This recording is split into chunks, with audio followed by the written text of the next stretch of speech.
Welcome back to our channel where we share updates and untold stories about Catherine, Princess of Wales and her royal family. Today we bring you some news. Windsor erupts, Catherine's secret file leaves. Camilla in tears. A huge break in the normally strict schedule of Buckingham Palace marked a turning point in the modern history of the British monarchy. What seemed like a normal morning quickly turned into a planned, institutionally important fight between Catherine, Princess of Wales, and Queen Camilla. The incident included personal grudges, competition between institutions, and strategic lawsuits to protect reputations. It ended with a public resolution that revealed long-standing conflicts underneath the palace's ceremonial facade. This narrative details the chronology of events, the significant claims within the dossier submitted by the Princess of Wales, the prior dynamics that influenced her choice to act, and the subsequent institutional and public consequences. In doing so, it places the event in the context of the complicated relationship between ceremonial precedence, courtly culture, and the management of communal memory that defines contemporary constitutional monarchy. The unexpected appearance and the way the scenario was arranged. On a morning that was supposed to follow the palace's usual rhythm-measured movement of aides down polished hallways, quiet conversations about schedules and covert choreography of official duties, an air of tense discomfort started to fill the residence. Routine rhythms were broken by little but telling signals of stress. Doors slammed shut with extraordinary force. Staff members exchanged wary glances, and the carefully manicured serenity that usually rules both the public image and private functioning of the royal household started to dissolve. These little sensory clues made servants and courtiers feel like something was about to happen, as they were always on the lookout for anything that went against procedure, which usually meant either a celebration or a crisis. A vehicle carrying the Princess of Wales arrived in this tense situation without any warning. Catherine's visit was unusual since she didn't have any official business that day, and it's quite rare for senior royals to make personal trips without telling anybody. Senior families stick to strict timetables to keep things safe and do their constitutional obligations. Because of this, any changes to these schedules are significant. The princess's lone and intentional entry suggested objectives beyond normal duty and showed that she meant to face or push an unresolved problem. People who saw Catherine go through the palace's great hallways said she seemed calm and collected. Her eyes were fixed, and her manner stayed calm. When the Princess of Wales arrived, everyone stopped talking and stared. The most important question, even if it wasn't said out loud in the palace, was clear to everyone: why had she come without warning, and what goal had motivated her to break with tradition? In these situations, silence is not only the lack of sound, it is also a social tool that makes people pay more attention and makes the next actions seem more important. The chamber where the council meets and the sealed envelope the Princess of Wales was going to the King's special council chamber, where Queen Camilla was already meeting with important courtiers. People who were there afterward said that the Queen seemed abnormally tense. Her fingers tapped on the polished table, which was a clear sign of her nervousness. A leak to a few journalists the night before had hinted at a big change, implying that some important action will soon be announced. In palace politics, leaks like those are frequently used as strategic maneuvers to make things easier for the people who hear them see how the public feels or put pressure on opposing groups. They are part of an informal information market that works alongside established lines of power. Even while these kinds of hints are typical in court life and Queen Camilla is quite good at dealing with the complexities of royal life, it seems she didn't expect to have a direct confrontation with the Princess of Wales in person. The choice to address someone like Camilla in the King's secret council was a break from normal consultative procedure, turning what might have been a long exchange of letters and advice into an abrupt, ritualized decision. People stopped talking as soon as Catherine walked into the council chamber. The gathered courtiers all turned at once, and their faces showed a spectrum of emotions from shock to fear. The long-standing, publicly regulated competition between the two women, marked by formal politeness, private friction, and restrained competitiveness, was widely known in royal circles. When they were both in the same room, it turned a long, simmering tension into an intense moment of confrontation. In this tense situation, Catherine walked up to the table with a huge package with the royal insignia on it. She put it in front of the Queen without any warning. The room was completely quiet for a few minutes. Witnesses subsequently said that the Queen seemed to hesitate, as if she knew that what was inside the letter may change her position forever. She shook as she grabbed for the paper. The envelope's performative capabilities are quite important. In monarchies, seals and ceremonial forms provide not just administrative weight, but also symbolic validity. Putting a file in a sealed envelope in the King's Council chamber turns a personal complaint into a constitutional issue. That formalization creates expectations about how to resolve things, who is responsible, and what may happen to the public. It turns personal disagreement into a matter of government. The dossier's structure and direct impact. The small crack that came from Queen Camilla breaking the wax seal seemed to echo in the deep silence. She took out a stack of papers and started to read. Some witnesses said what they saw, while others saw her read in silence in front of everyone else. The instant consequences on the body and behavior were shocking. One assistant gasped softly, while others glanced aside. The Queen's normally majestic stance stooped, and wetness emerged around her eyes. This was the first hint of tears. The Princess of Wales, on the other hand, stayed calm and kept her face taut. Later, others said that the dossier was far more important than just a note. It was described as a carefully collected accusation that was made under the official protection of royal communication. People who subsequently said they had seen or been told about the contents described a dossier that blended narrative allegations with documented evidence such as dates, documents, and testimony to make a complete case. The papers functioned as both an evidential repository and a rhetorical device. They didn't only use accusations to get what they wanted, they also tried to construct a traceable sequence of events and choices that could be explained to the public and fixed by the institution. As a result, one of the main concerns of the courtiers who were there was how much the king knew or was involved. Did King Charles III give the go-ahead for this exposé, or did the Princess of Wales do it on her own? People have known for a long time that Catherine sometimes serves as a private advisor to the king. However, the dossier suggested that the princess had been working for a long time to gather and organize information that could be used when the political and family situation made its release most useful. The way the dossier was put together was on purpose.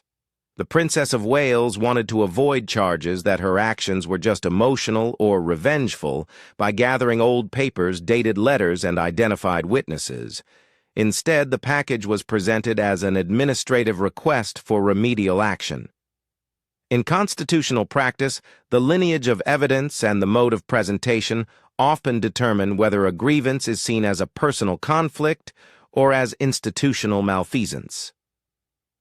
Catherine's employment of the documentary approach was meant to bring about the latter status.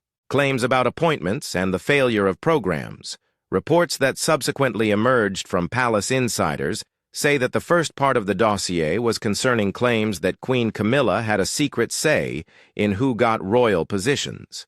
The dossier claimed to show a pattern that had been going on for years, in which the Queen reportedly used her informal power to promote loyalists and push out those who were seen as not supporting her goals. The papers supposedly specified some people whose careers took off faster than planned and included dates of appointments advising positions and important decisions. The story in the dossier connected these hiring decisions to a planned effort to stop the Princess of Wales from moving forward with her plans. The royal household's personnel administration is based more on tradition and favoritism than on clear hiring standards, which makes it easy for anyone to wield soft power to get what they want. The dossier said that Camilla's influence worked through these channels' private talks with high-ranking officials, discreet recommendations, and informal endorsements. This changed the results of organizations in ways that weren't clear in official minutes, but could be seen in patterns of promotion and placement. People argued that this network of influence hurt programs that were related to Catherine's main concerns, which were mental health, early childhood development, and getting people involved in their communities. Sponsorships stopped, financing decisions were delayed, and it was hard to find advisors who agreed with Catherine's goals. If these claims are true, they affect more than just internal personnel issues. They talk about how to manage symbolic resources like patronages, charity work, and public programs that are important ways for members of the royal family to use soft power and gain popular support. The Queen Consort may indirectly affect the institution's public-facing aims by choosing who would fill important roles. The Princess of Wales saw this supposed trend as a direct threat to both her policy goals and her efforts to develop an autonomous public persona via patronal networks. Personal insults and the issue of who should take over sources say that the packet's middle section included some of the most personal and hurtful information. These pages are said to have copied confidential letters that Queen Camilla wrote by hand. In them, she asked senior members of the royal family to give her grandchildren ceremonial precedence over the Prince and Princess of Wales's offspring. People said that the language used in these letters was rather harsh. One part of the text supposedly called Prince George, Princess Charlotte, and Prince Louis a public relations experiment that would never endure the test of time, while calling Camilla's own grandkids the true heirs to the family's spirit. This aspect of the dossier transformed what may have been mere professional competition into a direct attack on family dignity and the intergenerational continuity of the line of succession. In monarchies, questions of precedence and ritual are not inconsequential. They are performative enactments of legitimacy that shape how audiences see the status of various generations. To assert that one's grandchildren possess a greater claim to ceremonial significance is to challenge the evolving public narrative of dynastic continuity. Catherine saw the phrase to be more than just courtly maneuvering. It became a personal and parental issue, an assault on her children's dignity and on the rules that would guide their future public duties. Later, many who saw the look in Catherine's eyes during the fight, sadness combined with determination and anger, thought it was because of these revelations. The clarity of the purported phrase had rhetorical efficacy. It converted ambiguity into charge by providing a textual indication of purpose. Handwritten notes or lobbying letters are very important in court culture because handwriting suggests a personal belief rather than just a strategic statement. The file and the way Diana's legacy was made. The report was full of references to Diana, Princess of Wales, which made it even more poignant. The papers said that Queen Camilla was in charge of a planned long-term strategy to manage and thereby lessen Diana's public recall. This campaign was described as an effort to change the public story by controlling museum exhibits, archival curation, and the tone of official communications. The goal was to lessen Diana's status as a loved and controversial figure, and to change Camilla's own story to make her the king's legitimate and destined consort. The politics of memory have important effects on the legitimacy of the monarchy. Diana's ongoing symbolic significance is both a benefit and a problem for a monarchy that wants to modernize and show that it is still relevant. Diana's legacy represents a distinct emotional bond with the public defined by empathy, accessibility, and a sad tale. Any attempt to recast or diminish that legacy disrupts the emotional economy that the monarchy relies on. The dossier's claims said that this kind of reframing was not an accident, but a plan carried out via controlling access to historical information, carefully chosen exhibits that highlighted certain interpretations and subtle editing instructions in official communications. If explained correctly, these kinds of actions are less about deleting history and more about changing the focus and manipulating the symbolic repertory. But for those who care about Diana's legacy, the repercussions are huge. Minor decisions made by institutions may add up to a big change in how people remember her. For the Princess of Wales, whose public persona Michaelis's selected similarities with some of Diana's attributes, the purported initiative to regulate that memory was seen as an existential and professional dilemma. The Rise Catherine's statement and the official charge, Queen Camilla's calmness began to fade as she read. Her hands trembled, the papers made a loud noise, and her breathing became shallow. If we believe what people say about the dossier's pages, they took away layers of public dignity that had built up over the years. A helper who spoke anonymously after the occurrence said that the Princess of Wales leaned forward and whispered to the Queen, "It's time you faced the truth." The intervention was not just a confrontation of complaints, it was framed as an evidence-based reckoning. The choice of words is a good example of rhetoric. By calling the time "facing the truth," you transfer the meeting from the realm of personality to the realm of responsibility. It asserts a claim to both moral integrity and procedural rectitude. In organizations, this kind of framing may either speed up change or make people defensive. In this instance, it led to both a visceral breakdown and quick decision-making by the organization. The whisper, which was quiet but had a lot of meaning, set up a conversation in which the Princess of Wales played the role of institutional supervisor and the Queen Consort was the target of examination. Background dynamics, first contacts, and small exclusions. The spectacular event marked the conclusion of a lengthy and mostly clandestine rivalry inside the monarchy. The bad blood between Queen Camilla and Catherine started when Catherine first started dating Prince William. Before she became a princess, Catherine was a meticulous and attentive person at royal gatherings. People who were there say that Camilla's looks were sometimes critical and sometimes disdainful. Camilla is said to have made fun of Catherine's middle-class background in private comments, saying that she was too common for the institution she was attending. People say that these kinds of comments were not spoken directly to Catherine, but they did go around the palace, and Catherine originally replied with reserve and a drive to show her worth by following the rules and meeting public expectations. But as time went on, Catherine's plans ran into problems over and over again, even if they were little ones. Plans to modernize the monarchy's public involvement, notably on mental health and early childhood development, or to embrace personal patronages, are said to have stagnated at various phases of preparation or been pushed down the list of priorities in final agendas. Later advisors and aides said that Camilla's influence usually showed up in subtle ways, such as when she told the king she wasn't sure about something was rude at planning sessions, or spoke to important courtiers about Catherine's ideas in a way that made them seem bad. This kind of soft power often stifled efforts before they had a chance to grow. These processes exemplify the manner in which institutional cultures facilitate transformation. Informal influence works by changing how others see what's possible and what's respectable. A single authoritative whisper may change where people focus their attention and resources. The Princess of Wales's efforts to modernize the public-facing role of royal patronage were thwarted not by direct opposition, but by a series of actions that downplayed the projects, leaving them stuck between planning and implementation. Identity memory and a widening divide.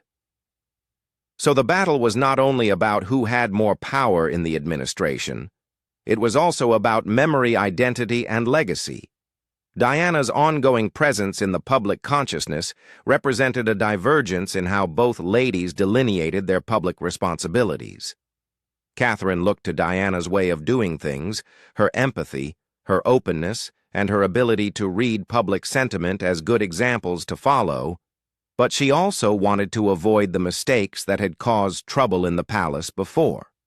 For Camilla and her supporters, Diana's lasting symbolic power made it hard to tell a story that made Camilla the king's real wife. These different ways of seeing oneself and the public created a lot of tension in the royal family.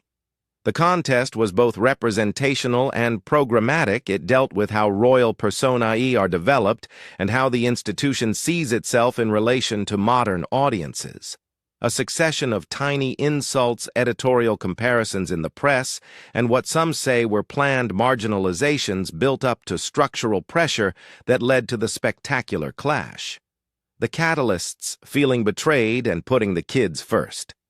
Even though the rivalry had been going on for a long time, Catherine's choice to openly contest it was sparked by a small number of perceived betrayals. Administrative problems with the kids of the Prince and Princess of Wales became worse.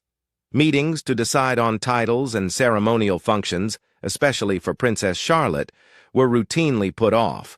Official letters stayed ignored for longer than usual, and decisions were put off without a good bureaucratic reason. At first, it seemed like the palace was just being lazy, but gradually it looked like they were trying to stop something. An overheard discussion passed on by a trusted assistant and then told to Catherine was a key emotional and interpretative turning point. In that encounter, Queen Camilla allegedly added, "Her children will never outrank mine." This made Catherine think that the delays in the administration were really planned, moves meant to put her children's eventual ceremonial importance behind hers. In monarchs, this kind of thinking is very important to family politics. The fear that one's children would be treated unfairly by the government turns a disagreement over policy into a life-or-death situation. Catherine began a quiet, meticulous study to find out the full extent of the alleged campaign, looking into things, getting proof, and making friends. The Princess of Wales carefully looked over the palace records, the rules, and the past. For a long time, she put together a group of trusted advisors and supporters by going through records of appointments, letters, and public messages to find trends and legal or customary weaknesses. The study included constitutional practice, little-known court customs, and the ways that people used to get their way in the government. This level of methodological rigor shows that the author knows that under institutions like the monarchy, claims must be based on both moral and logical arguments in order to have the power to fix things. At the same time, Catherine built relationships with important people within and outside the establishment who were worried about Queen Camilla's supposed power but hadn't acted on it before. In this case, forging alliances needed careful planning since prospective allies were worried about their reputations getting into legal trouble and the negative effects of choosing sides. The Princess of Wales's ability to convince such important people shows how serious the information she had gathered was and how smart she was to portray it as an institutional problem instead of just a personal one. The plan was meant to be secret and carried out slowly. Catherine continued to perform her ceremonial and philanthropic responsibilities in public with her usual grace. This public behavior helped her hide her preparations and keep the monarchy's public face consistent. In private, however, she put together a file of evidence that, when it was shown, would try to prove that Queen Camilla's pattern of influence was wrong and for the institutions to take action to fix it. The careful gathering of supporting evidence, such as archival cross-checks, dated documents, and witness testimonies, was meant to establish a sense of procedural inevitability once the facts were put together. This interpretation says the only reasonable consequence would be institutional reform. The last push and the fight. A nearby emotional trigger is said to have cemented Catherine's resolve to act. As she walked by a partly open door in the palace, she is said to have heard Queen Camilla laughing and saying to a friend, "Diana would have never survived this court." Catherine saw this as a cruel and unnecessary dismissal of her predecessor's suffering, and it made her feel very angry. People later said that she clenched her hands and walked away, her resolve hardened. From then on, she worked even harder to be ready to officially confront Camilla. The fight itself was done exactly according to the rules. Catherine called the king to tell him what she had found and what she planned to do about it. Reports say that the talk was short and clear, showing respect for the constitutional process and a desire to avoid being caught off guard. She next made her case in front of top royals and courtiers in the king's secret council chamber. She read aloud parts of the dossier, including dates, appointments, letters, and instances of influence that she said showed a pattern of favoritism and narrative control. She did this quietly and with clear speech. The substance and delivery of the indictment.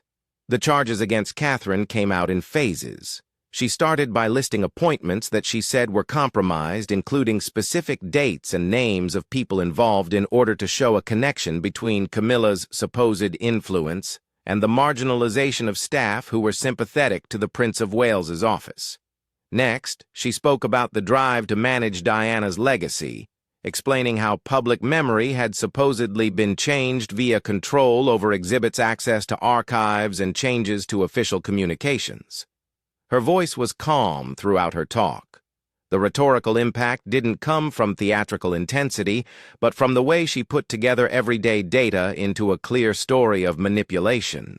The methodical delivery is important because it makes the princess's behavior fit with bureaucratic standards for audit and control instead of personal revenge.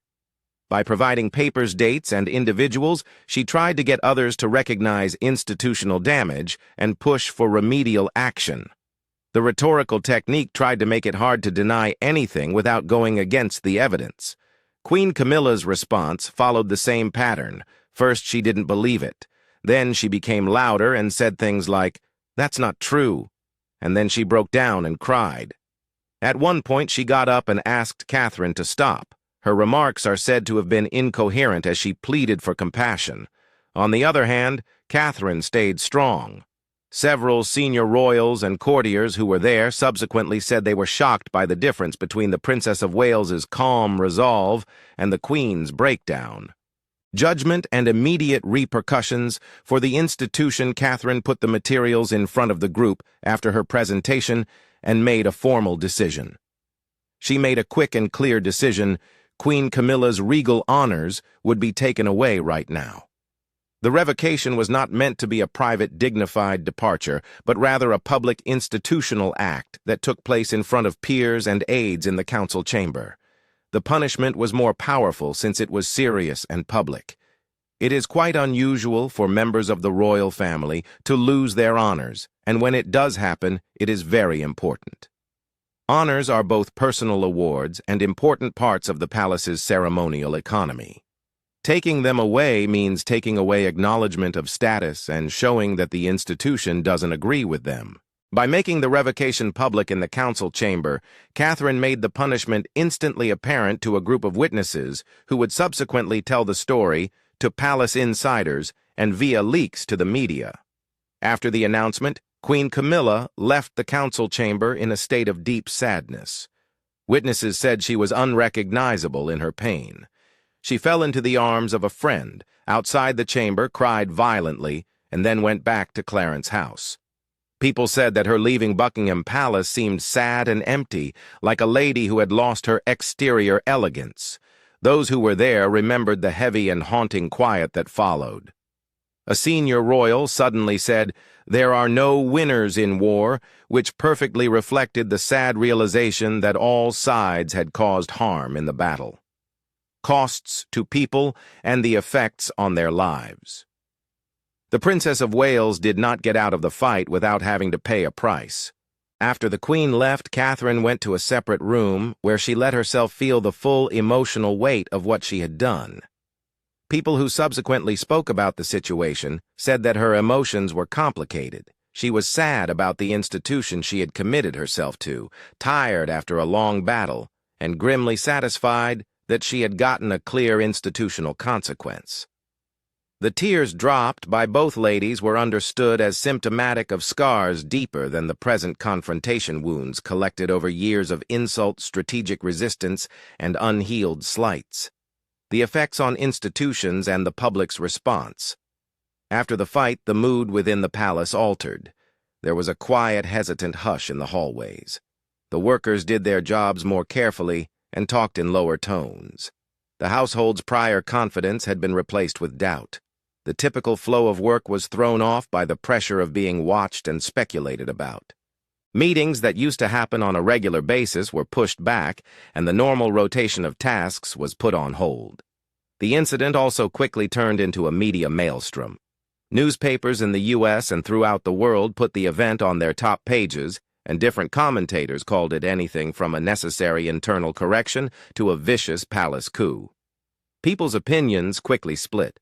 Some people praised the Princess of Wales as brave, saying that her actions were a defense of the crown's future and the proper status of her children. People on social media and other forums commended her for being a conscientious protector of the integrity of institutions.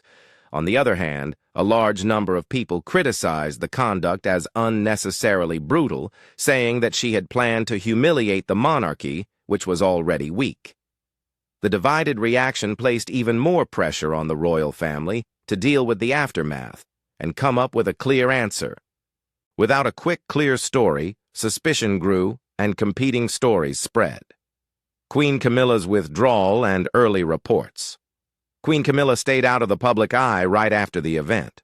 For a few weeks, she didn't show up to any formal events, and people started to talk about her at Clarence House. Anonymous sources gave conflicting accounts. Some said she was bedridden with sorrow and stress, while others said she had sought legal advice to look into possible methods to fight the loss of honors or protect her public image. People were talking about her future and possible legal or reputational repercussions, which made an already unstable position much more precarious. People spoke about legal and constitutional issues. Although royal honors are often awarded and revoked according to internal traditions rather than formal legal procedures, the public revocation of honors raised concerns over due process precedent and the boundaries of intra-monarchical adjudication. Legal consultants and constitutional academics contemplated the potential for formal challenges, albeit the actual paths for legal remedies within the constitutional framework are constrained. Still, the possibility of a lawsuit or formal complaint raised the stakes and showed how weak informal power systems can be when they are open to public inspection.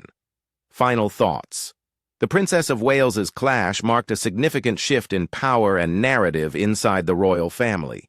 It brought to light hidden disagreements over how appointments are made, how collective memory is formed, particularly when it comes to Diana, Princess of Wales, and how descendants fit into the royal family hierarchy. The action was the result of years of carefully collecting evidence, making alliances, and being patient.